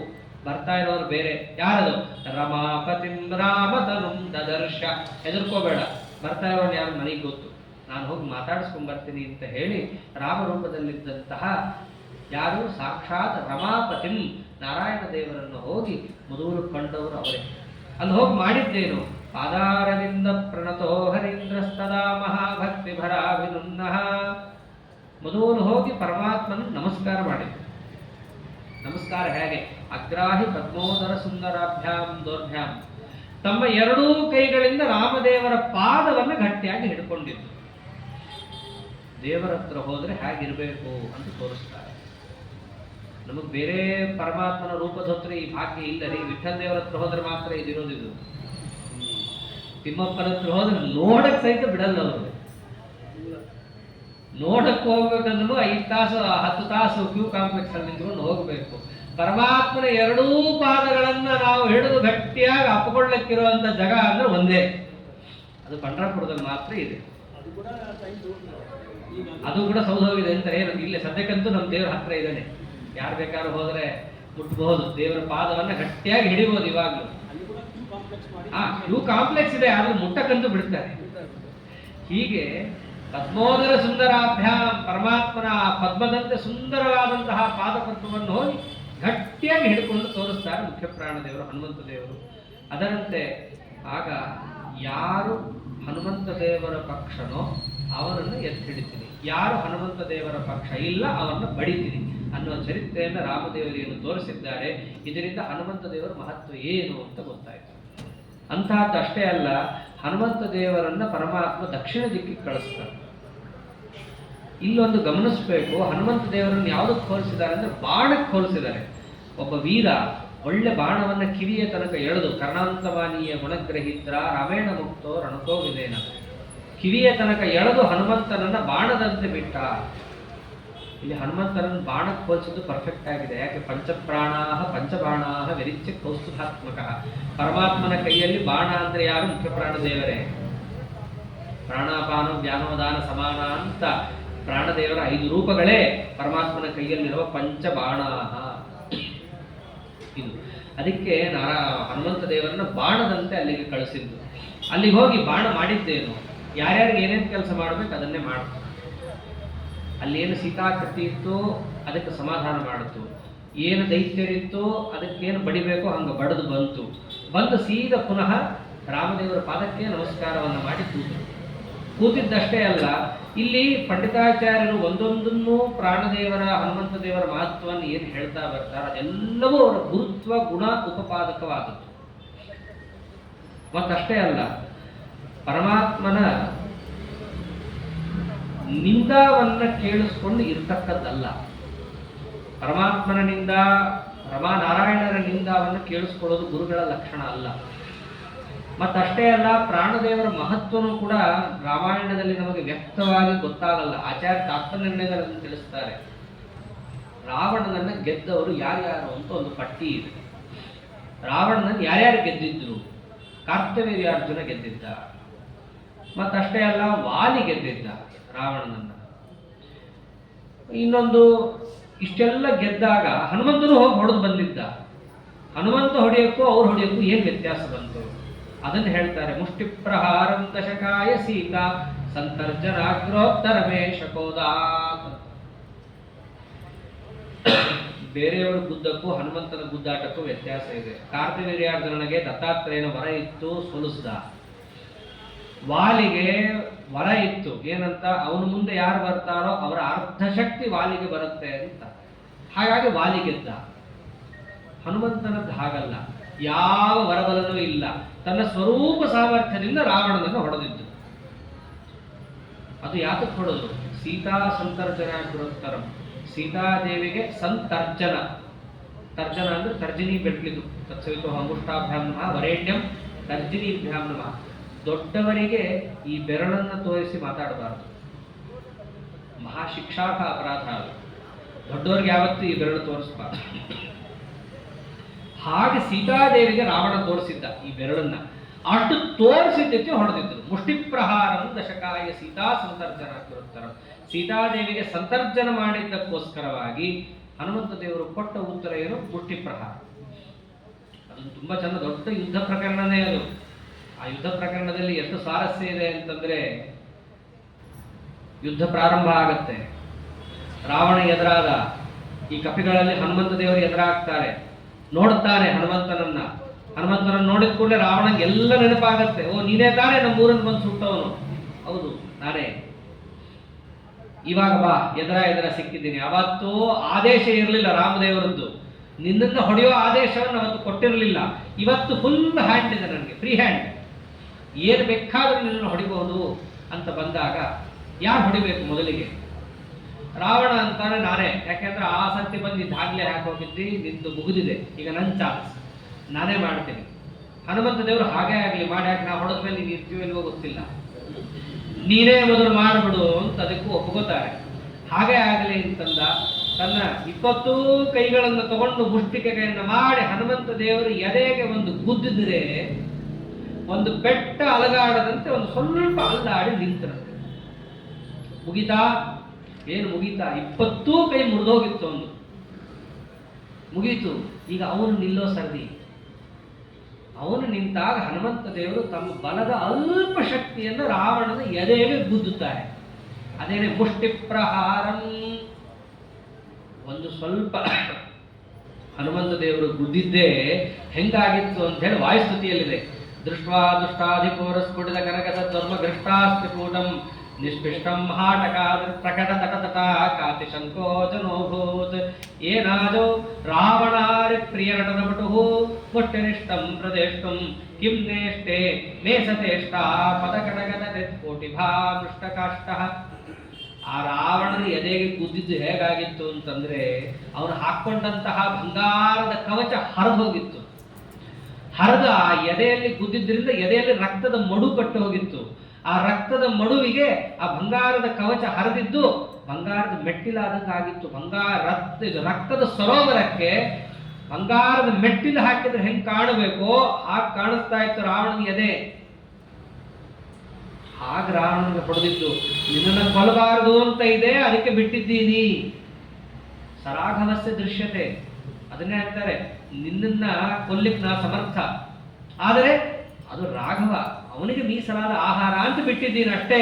ಇದನ್ನೆಲ್ಲ ಉತ್ತರ ಸಂಗ್ರಹ ಮಾಡಿದ್ದೆ ಇಲ್ಲಿ. ಮುಷ್ಟಿ ಪ್ರಹಾರಂ ದಶಕಾಯ ಸೀತಾ ಸಂತರ್ಜನಾಗ್ರೋತ್ತರಮೇಶಕೋದ. ಹನುಮಂತ ದೇವರ ಪ್ರಕಾರ ಅಂತೂ ಯುದ್ಧವೇ ಅಲ್ಲ ಅಂತಾರೆ ಪಂಡಿತಾಚಾರ್ಯರು. ಅದು ಅವರಿಗೊಂದು ಯಜ್ಞ. ರಾಮದೇವರು ಅನ್ನುವಂತಹ ಒಂದು ಅಗ್ನಿಯಲ್ಲಿ ಸುಗ್ರೀವನನ್ನ ಯಜಮಾನನನ್ನಾಗಿ ಮಾಡಿ, ಲಕ್ಷ್ಮಣನನ್ನ ಪ್ರತಿಪ್ರಸ್ಥಾಪ ಋತ್ವಿಕಗನ್ನಾಗಿ ಮಾಡಿ ಅಧ್ವರ್ಯವಾಗಿ ಯಾರು ನಿಲ್ತಾರೆ? ಸಾಕ್ಷಾತ್ ಮುಖ್ಯ ಪ್ರಾಣದೇವರೇ ನಿಲ್ತಾರೆ. ಈ ಯಜ್ಞದಲ್ಲಿ ಇವೆಲ್ಲ ಒಂದು ಭಾಗಗಳು. ಯಜಮಾನ ನಿಂತಿರ್ತಾನಷ್ಟೇ, ಮಾಡೋನೆಲ್ಲ ಅಧ್ವರ್ಯವು ಅದನ್ನೆಲ್ಲ ಆಧ್ವರ್ಯವು ಅವನ ನೇತೃತ್ವದಲ್ಲಿ ಎಲ್ಲ ಆಗೋದು. ಹೆಸರಿಗೆ ಅವನು ಯಜಮಾನ ಅಷ್ಟೇ, ಸುಗ್ರೀವನ ಮಂತ್ರಿ ಅಂತ ಹನುಮಂತ ದೇವರಿಗೆ ಪಟ್ಟ. ಮಾಡಿದ್ದೆಲ್ಲ ಕೆಲಸ ಯಾರಲ್ಲಿ? ಹನುಮಾನ್. ಎಲ್ಲ ಕಪಿಗಳು ಅದನ್ನೇ ಅಂತಾರೆ, ಹನುಮಂತ ಸ್ಥಾಸತಿ ಕಪ್ಪುರಸ್ಥ. ಹನುಮಂತ ಇದ್ರೆ ನಾವು ಬದುಕೇವು, ಹನುಮಂತ ಇಲ್ಲ ಅಂದ್ರೆ ಆಗೋದಿಲ್ಲ. ಇಷ್ಟು ಹನುಮಂತ ದೇವರು ಅಧ್ವರ್ಯವಾಗಿ ಒಂದು ಯಜ್ಞದಲ್ಲಿ ರಾಮದೇವರು ಅನ್ನೋ ಅಗ್ನಿಯಲ್ಲಿ ಎಲ್ಲರನ್ನು ಆಹುತಿ ಕೊಡ್ತಾ ಇದ್ದೀವಿ. ಹೀಗೆ ಆ ಹನುಮಂತ ದೇವರ ಮಹತ್ವವನ್ನು ಅವರು ತಿಳಿಸ್ತಾ, ಅದರಂತೆಯೇ ಅವರಿಗೆಲ್ಲ ಕಷ್ಟನ ಅಂದ್ರೆ ಅದು ಯಾವುದು ಕಷ್ಟ ಅಲ್ಲ. ಕಿಂತತ್ರ ಚಿತ್ರಂ ಅಂತ ಹೇಳಿದಂತೆ ಹನುಮಂತ ದೇವರ ಮಹತ್ವದಲ್ಲಿ ತಿಳಿಸ್ತಾ, ರಾಮದೇವರ ಸೇವೆಯೇ ಅವರಿಗೆ ಅತ್ಯಂತ ಮುಖ್ಯವಾದದ್ದಾಗಿತ್ತು. ರಾಮರಾಜ್ಯದಲ್ಲಿ ಅವರಿಗೆ ಸಿಗದಂತಹ ವಸ್ತು ಇನ್ನೊಂದಿಲ್ಲ.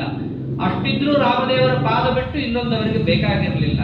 ಅದಕ್ಕೆ ಅಂತಾರೆ ತತ್ಪಾದ ಸೇವಾ ರತರೇಶನೈಚ್ಛತ್ ತಥಾಪಿ ಭೋಗ ನನುಸಾ ವಿರಕ್ತಿ. ಎಲ್ಲ ಪದಾರ್ಥಗಳು ತನ್ನಿಂದ ದೂರ ಹೋದಾಗ ಅದರ ಮೇಲೆ ವೈರಾಗ್ಯ ತಗೊಳ್ಳೋದು ದೊಡ್ಡದಲ್ಲ. ಎಲ್ಲ ಪದಾರ್ಥ ತನ್ನ ಹತ್ರ ಇದ್ದಾಗ ಅದರಲ್ಲಿ ಬಿಡೋದು, ಮನಸ್ಸನ್ನ ಇಡದೇ ಇರೋದಿದೆಯಲ್ಲ, ಅದನ್ನು ನಿಜವಾದ ವೈರಾಗ್ಯ ಅಂತಾರೆ.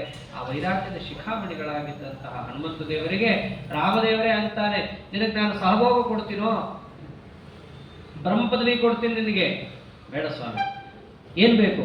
ತತ್ಪಾದ ಸೇವಾರ್ತಿರೇಶನೈಚ್ಛತ್ ತಥಾಪಿ ಭೋಗ ನನುಸಾ ವಿರಕ್ತಿ. ನೀನು ಸಹಭೋಗ ಕೊಟ್ಟರು ನನಗೆ ಬೇಡ, ನಿನ್ನ ಪಾದ ಸೇವಾ ಸಾಕು ನನಗೆ.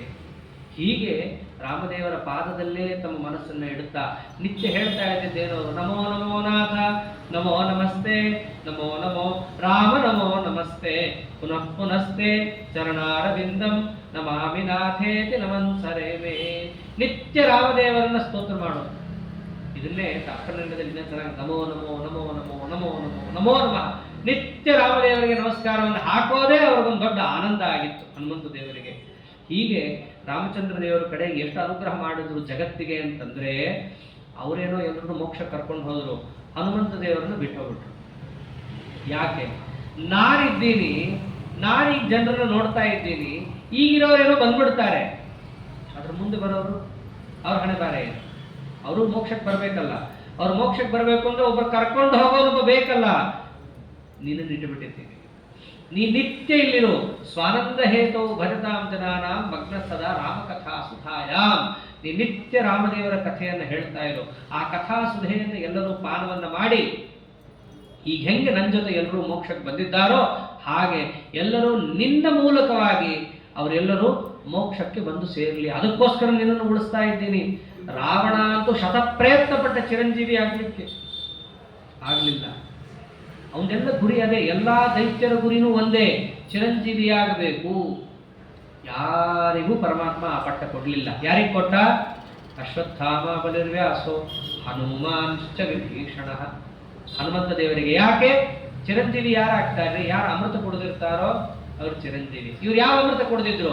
ಮಗ್ನ ಸದಾ ರಾಮ ಕಥಾ ಸುಧಾಯ. ನಿತ್ಯ ರಾಮಚಂದ್ರ ದೇವರ ಕಥಾಮೃತವನ್ನು ಕುಡಿದಿದ್ದರಿಂದಾಗಿ ಇವರು ಚಿರಂಜೀವಿಗಳಾಗಿ ಹೋಗಿದ್ರು. ಇವರು ಹೆಂಗೆ ಚಿರಂಜೀವಿಗಳಾಗಿದ್ದಾರೋ ಇವರು ಪಾದವನ್ನು ಹಿಡಿದು ಎಲ್ಲ ಸಜ್ಜೀವರು ಕೂಡ ಅಮೃತವನ್ನು ಪಡೆಯಲಿ. ಅಮೃತ ಅಂದ್ರೆ ಯಾವುದು? ಅಮೃತ ಸಮಭವತ್, ಅಮೃತ ಸಮಭವತ್. ನಿಜವಾದ ಅಮೃತ ಅಂದ್ರೆ ಮೋಕ್ಷ. ರಾಮಚಂದ್ರ ದೇವರ ಕಥೆಯನ್ನ ಸೇವಿಸಿದರೇನೇ ಮೋಕ್ಷ. ಅದನ್ನು ಕೊಡೋರು ಬೇಕಲ್ಲ ಯಾರಾದರೂ. ಅದಕ್ಕೆ ಹನುಮಂತ ದೇವರನ್ನು ಪರಮಾತ್ಮ ಇಟ್ಟ. ಈಗಲೂ ಇದ್ದಾರೆ. ಎಲ್ಲಿ? ಅಸಾವಿಧಾನೀಂಚ ನಿಷೇವ ಮಾಡೋ ರಾಮಂ ಪತಿಂ ಕಿಂ ಪುರುಷೇ ಕಿಲಾಸ್ತೆ. ಕಿಂಪುರುಷ ಗಂಡದಲ್ಲಿ ಈಗಲೂ ಇದ್ದು ರಾಮದೇವರ ಕಥೆಯನ್ನ ಹೇಳ್ತಾ, ಯಾವ ಸಜ್ಜನರು ಬರ್ತಾರೋ ಅವರಿಗೆ ಅದನ್ನ ಕೇಳಿಸ್ತಾ ಅನುಗ್ರಹವನ್ನ ಮಾಡುತ್ತಾ ಈಗಲೂ ಇದ್ದಾರೆ ಹನುಮಂತ ದೇವರು. ಹೀಗೆ ವಾಯೋ ಅವತಾರ ಲೀಲಾಂ ಅಂತ ಏನು ಹೇಳಿದ್ರು, ಆ ಮುಖ್ಯ ಪ್ರಾಣ ದೇವರ ಅವತಾರದ ಮೊದಲನೇ ಅವತಾರ ಹನುಮದ ಅವತಾರ. ಅದರ ಚರಿತ್ರೆಯನ್ನು ಇಲ್ಲಿ ತಿಳಿಸಿಕೊಟ್ಟಿದ್ದಾರೆ. ಮುಂದೆ ಭೀಮಾವತಾರವನ್ನು ಹೇಗೆ ಸಂಗ್ರಹಿಸಿಕೊಟ್ಟಿದ್ದಾರೆ, ಹಾಗೂ ಆಚಾರ್ಯರ ಅವತಾರಕ್ಕಿರುವ ಪೂರ್ವಭಾವಿಯಾದಂತಹ ಅಂಶಗಳು ಯಾವ್ಯಾವ ರೀತಿಯಾಗಿ ಬಂದಿದೆ ಇತ್ಯಾದಿ ಭಾಗವನ್ನು ನಾಳೆ ದಿವಸ ನೋಡೋಣ ಅಂತ ಹೇಳ್ತಾ, ಅದ್ಯ ಯಥಾಮತಿ ಕಥಾಭಿಪ್ರಾಯ ಶ್ರೀಕೃಷ್ಣಾರ್ಪಣಮಸ್ತು. ಹರಯೇ ನಮಃ.